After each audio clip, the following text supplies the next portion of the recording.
আসসালামু আলাইকুম রহমতুল্লাহ। আজকে আমরা সলভ করব ডিইউ ইএমবিএ 2023 জানুয়ারির 2023-এর 43 নং প্রশ্ন। এখানে দুইটা ইকুয়েশন দেওয়া আছে। এই দুইটা ইকুয়েশন দুইটার মধ্যে হচ্ছে সম্পর্কযুক্ত। তো এই দুইটা ইকুয়েশন থেকে এক্স এবং ওয়াইয়ের মান বের করে যেই এক্স এবং ওয়াইয়ের মান আসবে সেই এক্স এবং ওয়াইয়ের মান এই ইকুয়েশনের এক্স এবং ওয়াইয়ের মধ্যে লিখলেই আমরা 2x + y-এর যে ভ্যালুটা সেটা আমরা পাবো। সো আমরা দেখি এই ইকুয়েশনটা সলভের ক্ষেত্রে দুইভাবে সলভ করা যায়। দুইটা ইকুয়েশন থেকে আর কি এক্স ওয়াইয়ের মান আমরা বের করতে পারি। তো আমাদের একটা জিনিস মাথায় রাখতে হবে, যখন আমরা ইকুয়েশন সলভ করব তখন আমাদেরকে এই ইকুয়েশন এই দুইটার যে কোনো একটা ইকুয়েশনের মধ্যে এখানে কয়টা ভেরিয়েবল আছে আমরা একটু দেখি। তো এই ইকুয়েশনে কয়টা ভেরিয়েবল আছে? এই ইকুয়েশনে আছে দুইটা ভেরিয়েবল, এক্স এবং ওয়াই। দুইটারই মান হচ্ছে অজানা। যখন আমরা দুইটা অজানা ভেরিয়েবল থাকবে তখন কিন্তু ইকুয়েশনটা সলভ করা যায় না। তো অজানা ভেরিয়েবল দুইটার থেকে একটা করতে হবে। মানে এই ইকুয়েশনের ক্ষেত্রে যদি ওয়াইয়ের মানটা এক্স দ্বারা প্রতিস্থাপন করা হয় তাহলে হচ্ছে এক্সের মান আমরা বের করব পাবো। আবার যদি আমরা এক্সের মানটা ওয়াই দ্বারা প্রতিস্থাপন করি আরও একটা পদ্ধতি, তাহলে হচ্ছে আমরা ওয়াইয়ের মানটা পাবো। পরবর্তীতে একটা আরেকটার মধ্যে বসায় আমরা সলভ করতে পারবো। তো এইখানে আমি কি করলাম, আমি ধরলাম যে 3x = 2y।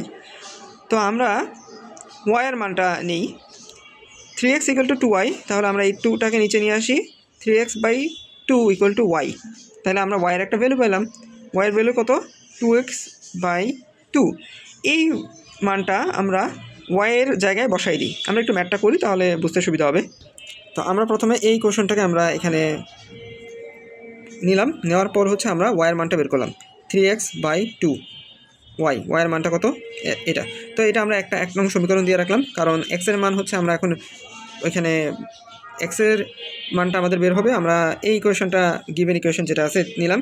তো সেই জায়গায় হচ্ছে আমরা ওয়াইয়ের যে ভ্যালুটা এখান থেকে পেয়েছি এখানে ইনপুট করলাম। তো ইনপুট করার কারণ কি, এখানে দুইটা মানে আননোন ছিল ভেরিয়েবল দুইটা, সেখানে হচ্ছে আমরা আননোন এখন করে ফেললাম একটা। সো এখন হয়ে গেল এই যে আমাদের আননোন একটা। তো এইখান থেকে এটা করলে আমাদের লাভ হচ্ছে যে আমরা এখান থেকে এক্সের মানটা ইজিলি বের করে ফেলতে পারবো। এখন তো আর ঝামেলা নেই। এখন আমরা ইকুয়েশন সলভ করার পরে আমাদের আসলো কত? x = 16/19। তো এইখানে তো কাটাকাটি যায় না, 19 হচ্ছে কিন্তু মৌলিক সংখ্যা।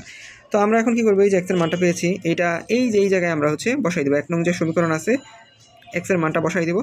তো বসাইলে কি হয় দেখেন, এই যে এক্সের মানটা আমরা বসাইলাম, গুণ হবে, গুণ হওয়ার পরে কাটাকাটি করার পর এটা আসছে। তো এটা আমরা ওয়াইয়ের মান পেয়ে গেলাম। তো এখন আমাদের যে ইকুয়েশন 2x + y, সো এইখানে খালি আমরা মানটা বসাই দিব, আর কিছু না। এক্সের মান বসাইলাম যত পেয়েছি, ওয়াইয়ের মান বসাইলাম, শেষ। সলভ করলে আমাদের আসে 56/19, যেটা আনসারে সি দেওয়া আছে। এইভাবে আর কি ম্যাথটা সলভ করতে হবে।